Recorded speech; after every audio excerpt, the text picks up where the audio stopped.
नमस्ते, PCD channel में आपका स्वागत है। पिछले कक्षाओं के बाद हम लोग चलेंगे।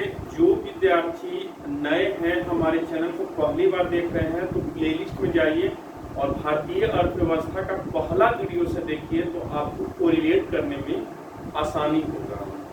तो हमने पिछले कक्षाओं में अर्थव्यवस्था के सेक्टर के बारे में पढ़ा था कि 3 सेक्टर होता है, प्राइमरी सेक्टर, सेकेंडरी सेक्टर और टर्सरी सेक्टर। अब उसी पर बात करेंगे।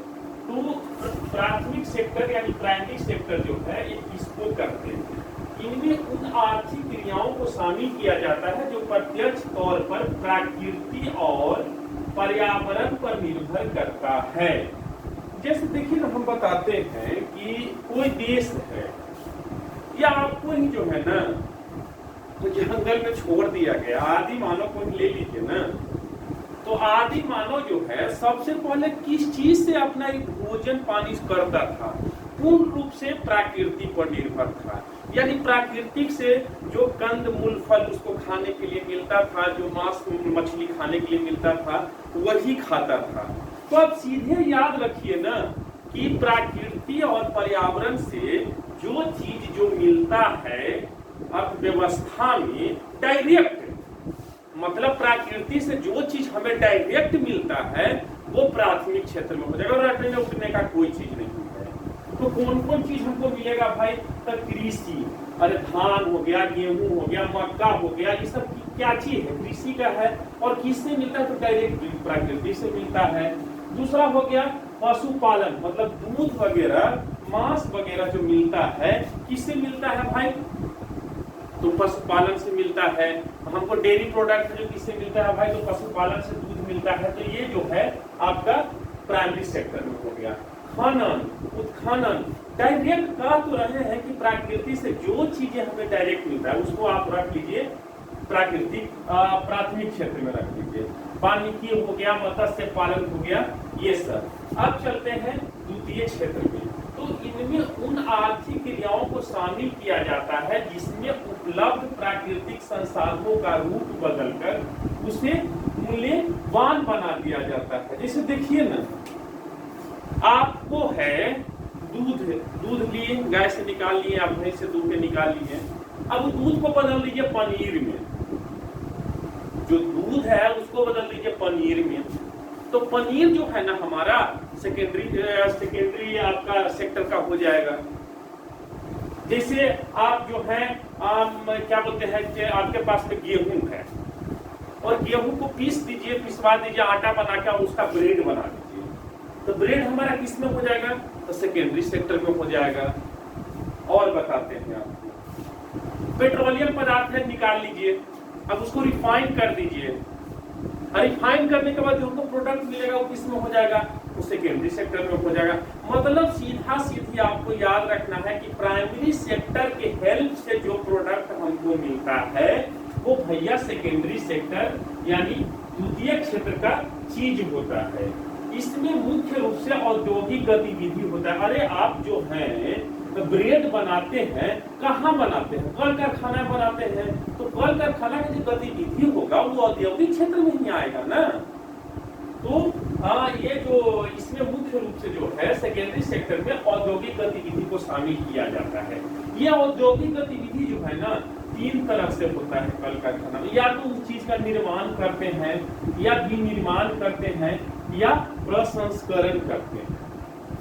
एक चीज और बता रहे हैं, निर्माण और विनिर्माण देखने से नहीं लग रहा है कि दोनों एक के है, लेकिन एक नहीं है, इसमें अंतर है। तो अंतर क्या है भाई? तो निर्माण और विनिर्माण दोनों क्रिया जो है कारखाना में ही संपन्न होता है, लेकिन जहां विनिर्माण में उत्पादन की संरचना सहज और सरल होती है, वहीं निर्माण की प्रक्रिया जटिल होती है। मतलब विनिर्माण का जो क्रिया है वो सहज होती है और निर्माण का जो क्रिया है वो जटिल होती है, कॉम्प्लेक्स होती है। विनिर्माण में हाथ और मशीन दोनों का प्रयोग होता है, जबकि निर्माण में सिर्फ मशीन और उच्च तकनीक का प्रयोग होता है। आप नहीं समझोगे, ऐसे समझिए ना। जैसे मान लिया जाए कि आप मोटरसाइकिल चलाते हैं तो मोटरसाइकिल कहाँ तैयार होता है? कल कारखाना में तैयार होता है। तो हमको ये बताइए, इतना सारा मोटरसाइकिल का जो प्रोडक्शन होता है वो एक मानव से संभव है? नहीं संभव है। तो मानव क्या करेगा कि मोटरसाइकिल के जो पार्ट्स बनाने के लिए मशीन बनाएगा। तो जो मशीन बनाया ना वो हो गया विनिर्माण। अब मशीन का निर्माण करेगा। पहले आदमी निर्माण किया किसका? मशीन का। तो मशीन हो गया विनिर्माण में आ गया। और अब मशीन का निर्माण करेगा तो वो आपका हो जाएगा निर्माण। नहीं समझे? अब जैसे मान लिया जाए कि आप जो है कंप्यूटर बनाए, तो जहां कंप्यूटर बनाए ना वो हो गया विनिर्माण। अब कंप्यूटर 50 को और कंप्यूटर बनाता है धराधर, आपसे तेजी से बनाएगा, तो वो हो गया निर्माण। तो कंप्यूटर तेजी से बनाएगा और बहुत सारा कंप्यूटर को, तो वो उसको क्या चाहिए? तकनीक चाहिए ना कंप्यूटर को कंप्यूटर बनाने के लिए। तो उसमें उच्च तकनीक का प्रयोग होता है।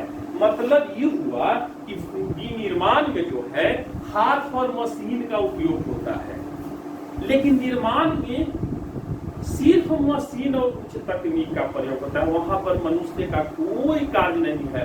मनुष्य अगर कोई काम करेगा तो उसमें तकनीक संबंधित काम करेगा, उसके अलावा काम नहीं करेगा। यही हो गया निर्माण और विनिर्माण में अंतर। अब समझ गए होंगे आप लोग।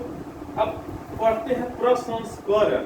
प्रसंस्करण क्या है? वैसी आर्थिक क्रियाएं जिसमें खराब होने वाले उत्पादों का रूप बदलकर उसे टिकाऊ बनाया जाता है। जैसे फ्रूटी पीते हैं, माजा पीते होंगे, तो फ्रूटी या माजा केकरा से बनता है? आम से। तो ये जो आम है ना, ज्यादा दिन तक रखिएगा तो सड़ जाएगा, तो उसको बना दीजिए, पल्प बना के उसका फ्रूटी बना दीजिए। टोमेटो का चटनी खाते हो, टमाटर, तो टमाटर बड़ी दिन रखेगा तो सड़ जाएगा ना, तो उसको क्या करेंगे? प्रसंस्कृत उद्योग में डाल के आप उसको टोमेटो सॉस बना देंगे, चलाते रहिए, साल भर दूसरा खाते रहिए आराम से। ठीक है? तो मतलब टमाटर जो है कौन सेक्टर का हो जाएगा भाई? तो प्रकृति से मिलता है ना टमाटर, तो प्राइमरी सेक्टर का। और उसको जो है रूप बदल दिए, बन गया टमाटर के चटनी, तो चटनी हो गया हमारा सेकेंडरी सेक्टर का प्रोडक्ट। ठीक है? यानी आप समझ गए, आपको निर्माण समझ में आ गया, विनिर्माण समझ में आ गया, प्रसंस्करण समझ में आ गया। और तृतीय क्षेत्र की बात करते हैं। तो इस क्षेत्र के क्रियाकलापों का संबंध सामान्य तौर पर सेवा क्षेत्र से होता है, जिसमें मानव श्रम की भूमिका महत्वपूर्ण होती है। और इसको ऐसे समझिए, जैसे रोड देखे हैं, रोड, सड़क, तो सड़क का जो होता है निर्माण होता है, यानी सड़क का निर्माण हुआ सेकेंडरी सेक्टर में। अब सरकार आपको उस पर चलने के लिए टैक्स लेगा, परिवहन टैक्स, यानी रोड बनने के बाद हमको रोड सेवा दे रहा है, तो जो सेवा हो गया ना वो टर्सरी सेक्टर का प्रोडक्ट हो गया। जैसे और चीज आपको बताते हैं, आप क्या कीजिए ना कि वो चिड़िया खाना खोलिए, चिड़िया खाना खुल गया, तब चिड़िया खाना के निर्माण हुआ, तो चिड़िया खाना के जो निर्माण होगा ना वो सेकेंडरी सेक्टर में होगा। और चिड़िया खाना अब हमको सर्विस देगा, हम उसको देखने जाएंगे तो हमसे पैसा सरकार लेगा, या जो भी जिसका चिड़िया खाना है प्राइवेट कंपनी का है वो हमसे पैसा लेगा, माने सर्विस हमको दे रहा है देखने का। तो कोचिंग हो जाएगा भाई, तो टर्सरी सेक्टर में हो जाएगा। चलिए इसको भी छोड़िए। सिनेमा हॉल का एगो निर्माण कर दिए, तो सेकेंडरी सेक्टर में सिनेमा हॉल का निर्माण हो जाएगा। अब सिनेमा हॉल में सिनेमा चलेगा तो हम जाके देखेंगे, तो देखने का हमको सर्विस मिला ना, तो सर्विस कौन सेक्टर का हो गया भाई? तो टर्सरी सेक्टर। मतलब जितना चीज से हमको सेवा मिलता है, जैसे अस्पताल हो गया, तो अस्पताल का पहले हम निर्माण किए सेकेंडरी सेक्टर में, अब वो अस्पताल में रोग का इलाज होगा, बीमारी का इलाज होगा। तो ये जो रोग बीमारी का जो इलाज हो रहा है, मतलब हमको सेवा मिल रहा है, तो सेवा कौन सेक्टर का हो गया भाई? तो टर्सरी सेक्टर का हो गया। तो मतलब जो आपका परिवहन हो गया, पर्यटन हो गया, बैंकिंग हो गया, बीमा हो गया, शिक्षा हो गया, स्वास्थ्य हो गया, और जितना भी ज्ञान आधारित कार्य है ना वो सब हो जाएगा आपका टर्सरी सेक्टर। ठीक है? अब एक चीज बताते हैं, मान लीजिए कि कोई व्यक्ति है प्राइमरी सेक्टर के उद्योग धंधे, मतलब प्राइमरी सेक्टर के जॉब से जुड़ा हुआ है, कोई व्यक्ति है जो सेकेंडरी सेक्टर के जॉब से जुड़ा हुआ है, और कोई व्यक्ति है टर्सरी सेक्टर के जॉब से जुड़ा हुआ है। तो उसको पहचान कैसे करेंगे? प्राइमरी सेक्टर में कौन कौन जुड़ा हुआ रहेगा? किसान खेती करेगा, कृषि करेगा, तो मछुआरा मछली पालन अगर करता है, तो वानिकी कोई करता है अगर, मतलब जंगल से लकड़ी उकड़ी काट के लाता है आपका, तो ये सब मेहनत बहुत ज्यादा करता है ना, नहीं एकदम पसीने पसीने लतर पत्थर खोल रहता है। यानी उसका जो कॉलर होगा ना वो रेड रहेगा, किसके कारण भाई? तो मेहनत करने के कारण। यानी प्राथमिक क्षेत्र का जो संबंधित श्रम रहेगा उसका जॉब कैसा रहेगा भाई? तो रेड कॉलर जॉब रहेगा। ठीक है, अब सेकेंडरी सेक्टर में आते हैं। तो सेकेंडरी सेक्टर में पढ़े थे ना कि निर्माण और विनिर्माण दोनों होता है। तो सेकेंडरी सेक्टर में मानव काम करेगा। तो मान लीजिए कल कारखाना है, तो वहां तो दो तरह के आदमी काम करेगा। एक आदमी काम करेगा जो मजदूर वर्ग के काम करेगा, स्टाफ रहेगा जी, और दूसरा उसका जो मैनेजमेंट करने वाला है, कल कारखाना का जो है एक सिस्टमैटिक वे में चलाने का जो व्यक्ति कार्य करता है। तो जो व्यक्ति चलाने का कार्य करेगा, देखते हैं ऑफिस में बैठल रहता है, एसी लगल रहता है, उसका चैम्बर एसी वाला रहता है। और जो कल कारखाना में जो काम करता है कर्मचारी लोग, मजदूर लोग, बिना एसी के रहता है। होता होगा कुछ कुछ में एसी भी होता होगा।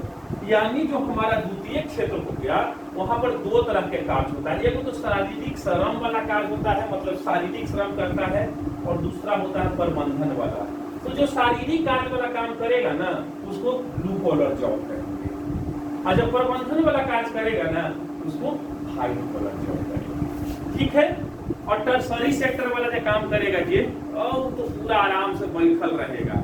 नहीं, तो जो टर्सरी सेक्टर में लगा हुआ रहेगा, जैसे बैंक में देखते हैं कर्मचारी जो काम करता है कुर्सी पर उलरल रहेगा, जाइए पैसा देने तो ताश खेलित रहेगा। वीडियो देखते किए होंगे, वायरल होता है ये एकदम। आज अभी लिंक फेल है, आप आइए फिर जाइए, अरे अभी लंच करना है, लंच के बाद आइए। नहीं, यानी जो सेवा में लगे हुए लोग रहते हैं, जॉब करते हैं, उनका कॉलर गोल्डन होता है। तो अब आपसे कोई पूछेगा कि बताइए भाई हम जो हैं रेड कॉलर जॉब कर रहे हैं, तो कौन सेक्टर में काम करने वाला आदमी होंगे भाई? तो प्राथमिक सेक्टर में। हम जो है ना गोल्डन कॉलर वाला जॉब कर रहे हैं, तो समझ जाइए कि टर्सरी सेक्टर में बंदा है जो काम करता होगा। यानी मतलब स्वास्थ्य विभाग में काम करे, बैंक विभाग में काम करे, पर्यटन विभाग में काम करे, या जो है क्या बोलते हैं रोड डिपार्टमेंट में काम, परिवहन विभाग में काम करे, वही सब काम करने वाला होगा। कोई व्यक्ति कहता है आपका कि ब्लू कॉलर जॉब हमारा है, ब्लू कॉलर जॉब, तो जो ब्लू कॉलर जॉब वाला व्यक्ति होगा आप समझ जाइए ना कि सेकेंडरी में होगा। और सेकेंडरी सेक्टर में भी कैसा होगा भाई? तो शारीरिक श्रम करने वाला होगा। उसी तरह कोई व्यक्ति कहता है कि हमारा कॉलर जो है व्हाइट कॉलर जॉब है, अब समझ जाइए कि ये बंदा जो है सेकेंडरी सेक्टर में काम करता है, लेकिन ये बंदा जो है ना मैनेजमेंट के वहां पर काम करता होगा, प्रबंधन के काम करता होगा। यानी आप क्षेत्र से संबंधित श्रम के बारे में समझ गए। अब एक चीज और, पहला या दूसरा क्लास में हम बताए थे विकसित देश और विकसित देश और विकासशील देश में हम बताए थे कि विकास के चरण जो है तीसरा चरण में था। कहाँ बोले थे? विकसित में बोले थे ना। और इसमें आपका विकासशील वाला में क्या बोले थे कि सेकेंडरी द्वितीय चरण में है, बोले थे ना। देखिए पिछला वीडियो जाके आप देख सकते हैं, या नोट्स आप बनाए होंगे तो देखिए नोट्स में। बिना नोट्स बनाए कैसे काम चलेगा? पढ़ने के लिए खाली वीडियो नहीं ना देखिएगा, नोट्स भी बनाना पड़ेगा। तो आपको पिछला कक्षा में हम बताए थे कि विकास के चरण 3 को होता है, और बोले थे कि विकास के चरण आपको बताएंगे डिटेल्स से, जीडीपी वगैरह के बारे में बताया। तो सब टर्मिनोलॉजी धीरे धीरे जो है ना, मतलब ये समझिए कि आप हमसे जुड़े रहिएगा, इकोनॉमिक्स का पूरा क्लास हमसे पढ़ लीजिएगा, तो हम दावे के साथ कहते हैं कि कहीं और कोई टीचर से आपको पढ़ने का जरूरत नहीं होगा। और एक चीज और, बहुत सारे लोगों से सुनते होंगे ना कि एनसीईआरटी पढ़ो, बेसिक कंप्लीट होगा। हम कहते हैं कोई किताब मत पढ़िए, आप हमारा बताया हुआ स्ट्रेटजी को फॉलो कीजिए। हम जो जो चीज पढ़ा रहे हैं, जो कंटेंट आपको दे रहे हैं, उसी को 10 बार रिवीजन कीजिए, उसी को 20 बार रिवीजन कीजिए। आपको कोई किताब पढ़ने का जरूरत नहीं है, डायरेक्ट क्वेश्चन सोल्व कीजिएगा। किताब पढ़िएगा तो सिर्फ फैक्ट के लिए पढ़िएगा, थ्योरी के लिए आपको कॉन्सेप्ट के लिए पढ़ने के लिए जरूरत नहीं है। और 2-3 क्लास आप मेरा पढ़े होंगे तो देख रहे होंगे कि इकोनॉमिक्स कितना आसान है, झूठों के लोग हवा बनेले रहते हैं। बड़ी अर्थव्यवस्था भारी है, इतिहास तो खाली रटे वाला चीज है, रटिए समझिए। हम कहते हैं जीएस का हर सब्जेक्ट हल्का है, कोई रटने वाला नहीं है, बस एक बार कॉन्सेप्ट क्लियर हो जाएगा, कहानी जो है एक दूसरे से जुड़ा हुआ रहेगा, आप बहुत आसानी से उसको याद करिएगा, याद करने में सहूलियत होगा। तो समझ कर कुछ चीज पढ़िएगा ना तो याद आराम से होगा और लंबे समय तक रहेगा। और रट के पढ़िएगा ना, आज रात में याद कीजिएगा, कल भोरे साफ हो जाएगा। ठीक है, तो विकास के चरण के बारे में हम लोग पढ़ते हैं। विकास के चरण का मतलब हुआ आर्थिक विकास के चरण, कि किसी भी देश के अर्थव्यवस्था को आर्थिक विकास के जो है ना 3 चरण से होकर गुजरना पड़ता है, जिसके द्वारा अर्थव्यवस्था के जीडीपी में विभिन्न क्षेत्रों के सापेक्षिक महत्व में यानी तुलनात्मक महत्व में परिवर्तन होता है। ठीक है, तो कोई देश अगर विकास के प्रथम चरण में है तो आप समझ जाइए ना कि उस देश में सबसे अधिक जोर जो है किस क्षेत्र पर दिया जा रहा है भाई, तो प्राथमिक क्षेत्र पर दिया जा रहा है। किस क्षेत्र को दिया जा रहा है? प्राथमिक क्षेत्र को दिया जाता है। उसके बाद किसको दिया जाता है महत्व भाई, तो द्वितीय क्षेत्र को दिया जाता है, और फिर किसको दिया जाता है? तृतीय क्षेत्र को दिया जाता है। ठीक है, यानी विकास के प्रथम चरण में सर्वाधिक महत्व जो है प्राइमरी सेक्टर को दिया जाता है। अरे कोई देश विकास के पहला चरण में तो उसके पास कुछ हाइयर नहीं है ना, वो किस पर डिपेंड करेगा? फुल्ली प्राकृतिक पर डिपेंड करेगा, फुल्ली पर्यावरण पर डिपेंड करेगा, उसी से वो अपना काम चलाएगा। अरे हम ये सोचिए ना कि जैसे आदि मानव आए थे तो एक के बार बिल्डिंग सब खड़ा कर दिए, सबसे पहले किस पर डिपेंडेंट रहते थे? फुल्ली प्राकृतिक पर डिपेंडेंट रहते थे। उसके बाद वो जो प्रकृति से प्रोडक्ट मिलता था, फिर उसको मैन्युफैक्चरिंग करके दूसरा प्रोडक्ट तैयार किए, और फिर वो मैन्युफैक्चरिंग प्रोडक्ट जब तैयार हो गया तो उससे फिर सर्विस लिए तो टर्सरी का हो गया। तो वही बोल रहे हैं कि विकास के प्रथम चरण में जो है सर्वाधिक महत्व जो है प्राथमिक क्षेत्र को दिया जाता है, उसके बाद द्वितीय क्षेत्र को, और फिर जो है तृतीय क्षेत्र को दिया जाता है। यानी अगर आपसे पूछेगा कि विकास के प्रथम चरण का कोडवर्ड क्या है, तो डायरेक्ट याद रखिए 123 1 2 3। एक से प्राइमरी सेक्टर को अधिक महत्व, उसके बाद सेकेंडरी सेक्टर को महत्व देगा, उसके बाद टर्सरी सेक्टर को महत्व देगा। यानी प्रथम चरण में कोई भी अगर अर्थव्यवस्था है ना तो वो फुल्ली जो है प्रकृति और पर्यावरण पर निर्भर रहता है। ठीक है, अब विकास के द्वितीय चरण देखते हैं। इस चरण में सर्वाधिक योगदान जो है द्वितीय क्षेत्र को दिया जाता है। पहले तो प्राइमरी सेक्टर को देती है योगदान, अब दूसरा चरण में किसको देता है योगदान भाई, तो द्वितीय क्षेत्र को, यानी निर्माण विनिर्माण और प्रसंस्करण को बढ़ावा देने का कार्य करता है विकास के दूसरे चरण में। ठीक है, और सबसे कम महत्व दिया जाता है इसमें द्वितीय चरण में है, सबसे अधिक महत्व दिया जाता है द्वितीय क्षेत्र को, और फिर जो है तृतीय क्षेत्र को, और सबसे कम महत्व जो है ना प्राथमिक क्षेत्र को दिया जाता है। यानी कोई भी देश की अर्थव्यवस्था अगर विकास के दूसरे चरण में है तो आप समझ लीजिए कि सबसे अधिक महत्व जो है उस देश वाला जो है द्वितीय चरण को दे रहा है, उसके बाद तृतीय चरण को देगा, और सबसे कम महत्व जो है प्राइमरी सेक्टर को देगा। यानी विकास के प्रथम चरण में ही खाली प्राइमरी सेक्टर को महत्व देता है, द्वितीय चरण में नहीं दिया जाता है। यानी इसका कोड वर्ड हो जाएगा 2 3 1। 200 हो गया सेकेंडरी सेक्टर, 300 हो गया टर्सरी सेक्टर, और 100 हो गया प्राइमरी सेक्टर। यह चरण यह दर्शाता है कि अर्थव्यवस्था में औद्योगिकीकरण की शुरुआत हो गई है। अरे सही बात है भाई, विकास का दूसरा चरण में रहने का मतलब कहाँ है कि प्राइमरी सेक्टर के प्रोडक्ट को जो है हम रिफाइन कर रहे हैं और उससे नया प्रोडक्ट हमें मिल रहा है। तो ये जो गतिविधि होगा बिना उद्योगों के बढ़ावा के संभव है, बिना औद्योगिकरण के संभव है नहीं संभव है।